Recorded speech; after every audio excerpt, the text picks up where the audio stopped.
우리 함께 나눌 말씀은 시편 34편입니다. 시편 34편 1절부터 22절까지 교독하도록 하겠습니다. 내가 여호와를 항상 송축하며 내 입술로 항상 주를 찬양하리이다.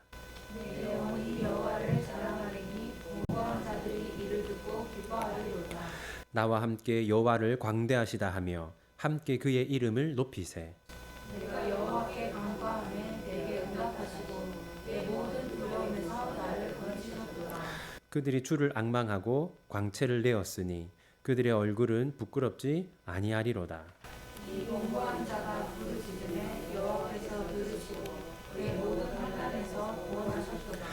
여호와의 천사가 주를 경외하는 자를 둘러 진치고 그들을 건지시는도다. 너희는 여호와의 선하심을 맛보아할지어다.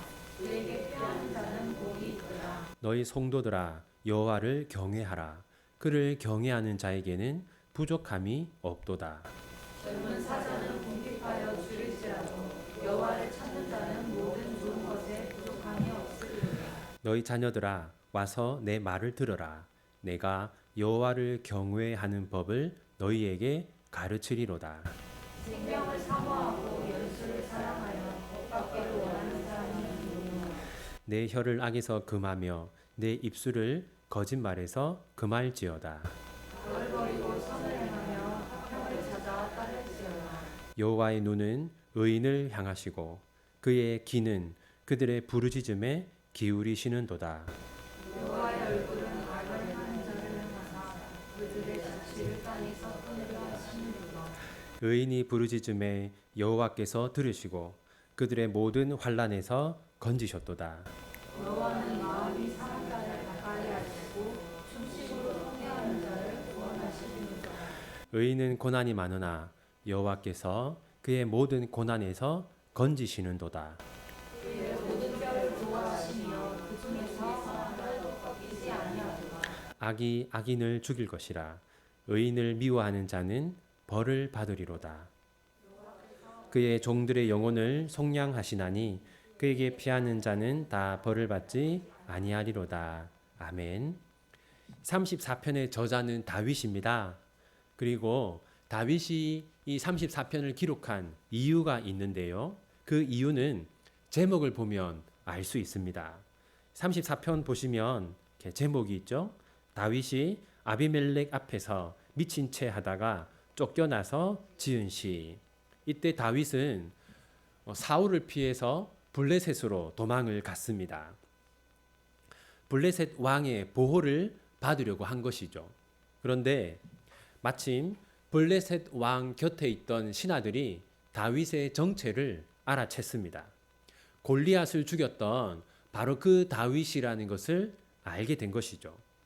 따라서 이 다윗은 이 블레셋 왕에게, 그러니까 사울을 피하려고 블레셋으로 갔다가 블레셋 사람들에게 죽임을 당할 그런 위기에 처하게 된 것이죠. 그때 다윗은 하나님이 주신 지혜로 미친 척을 했습니다. 침을 흘리면서 미친 사람처럼 행동했어요. 그 모습을 본 블레셋 왕은 다윗이 아니라 그냥 미친 사람 중에 한 명이다라고 생각하고 다윗을 풀어주었습니다. 그렇게 죽을 위기에서 벗어난 다윗이 하나님의 은혜에 감사하는 마음으로 기록한 것이 바로 이 시편 34편입니다. 먼저 다윗은 자신의 결심을 말합니다. 우리 함께 1절을 읽겠습니다. 내가 여호와를 항상 송축하며 내 입술로 항상 주를 찬양하리이다. 왜 다윗은 하나님을 찬양하겠다고 그렇게 말합니까?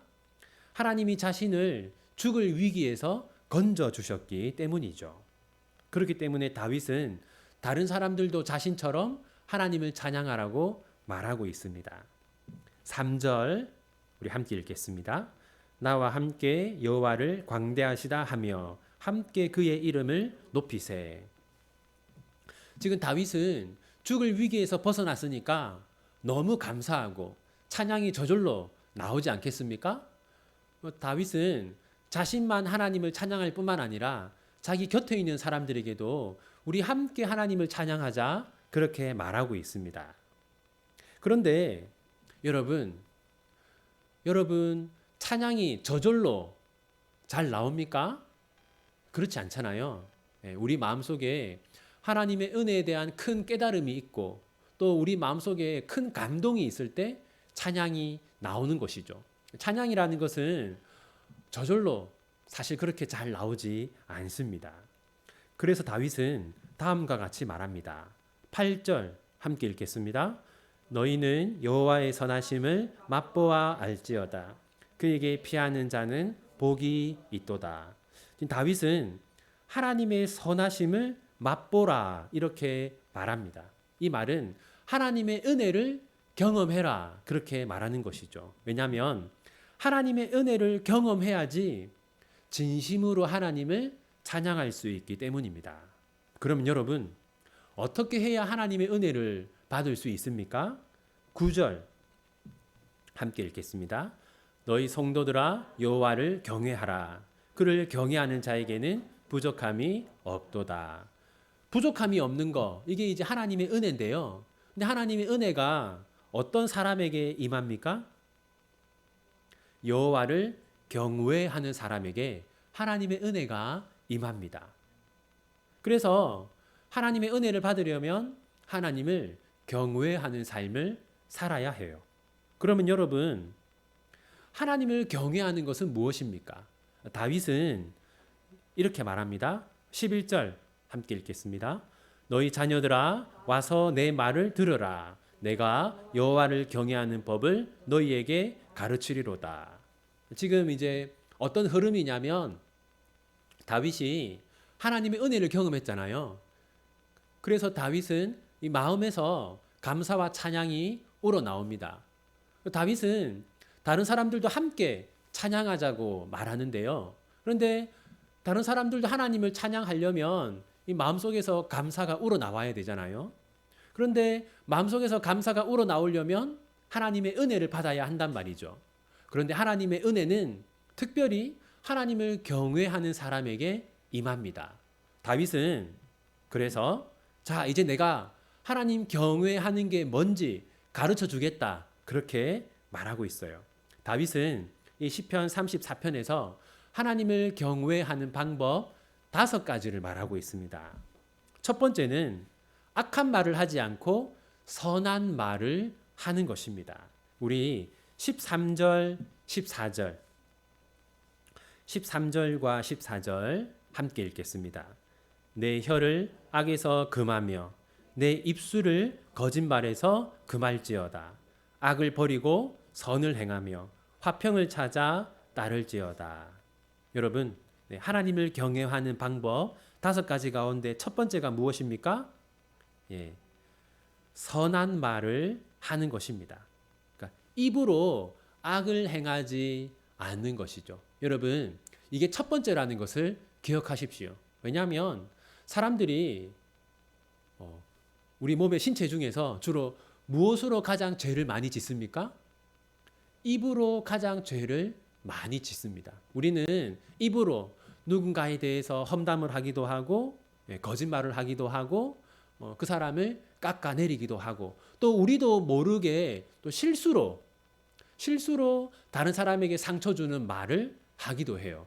그래서 하나님을 경외하는 삶을 살기 위해서는 첫 번째로 말을 조심해야 합니다. 두 번째는 악한 행동을 하지 않고 선한 행동을 하는 것입니다. 16절 함께 읽겠습니다. 여호와의 얼굴은 악을 행하는 자를 향하사 그들의 자취를 땅에서 끊으려 하시는도다. 이 하나님의 얼굴이 악을 행하는 자들에게 향하고 있다라는 것은 사람들이 악한 행동을 하는 것을 하나님 앞에서 숨길 수 없다는 겁니다. 하나님은 다 보고 있다는 것이죠.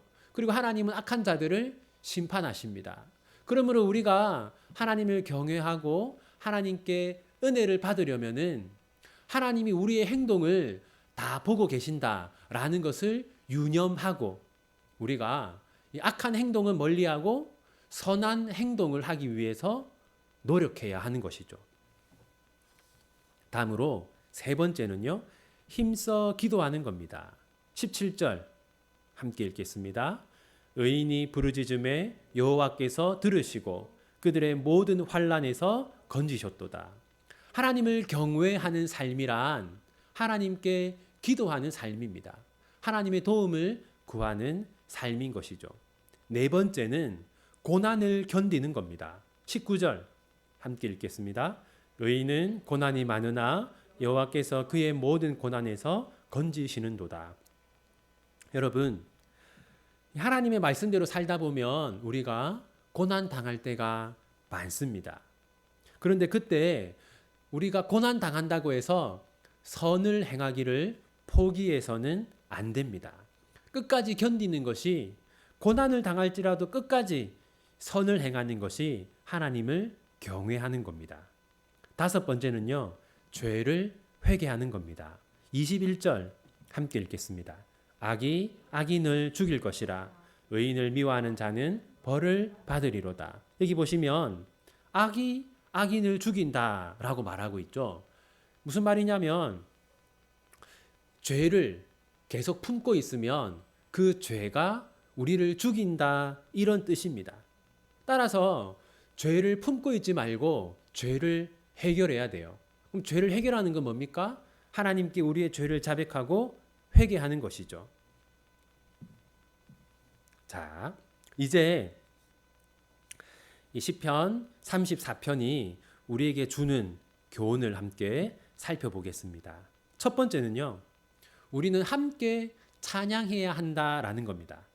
다윗은 혼자서 찬양하지 않았죠.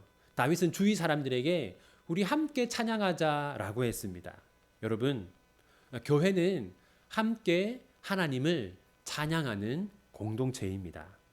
두 번째는요, 하나님을 찬양하기 위해서는 은혜를 받아야 합니다. 다윗이 뭐라고 했습니까?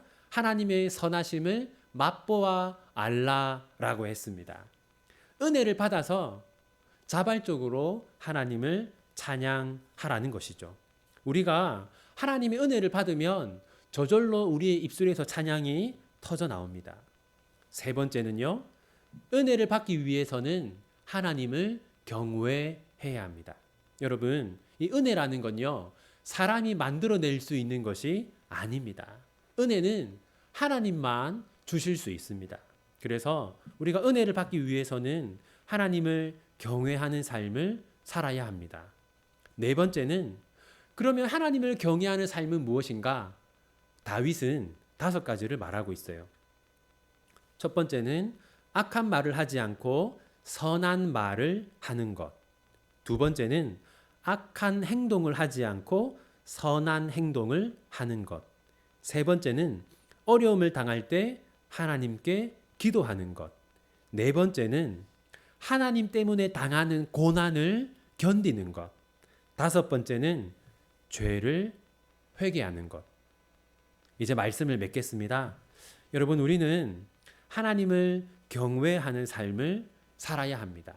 그래야 하나님께 은혜를 받고, 은혜를 받아야 진심으로 하나님을 찬양하는 삶을 살 수 있어요. 우리가 다윗이 5가지를 말했는데, 선한 말, 선한 행동, 기도, 고난을 견디는 것, 죄를 회개하는 것.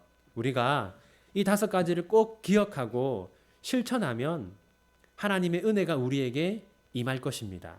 그러면 우리는 진심으로 하나님을 찬양하게 될 거예요. 그렇게 진심에서 우러나오는 찬양이 여러분의 삶에, 그리고 우리 비전교회에 가득하게 되기를 소원합니다. 우리 함께 들은 말씀 붙들고 하나님께 기도하겠습니다.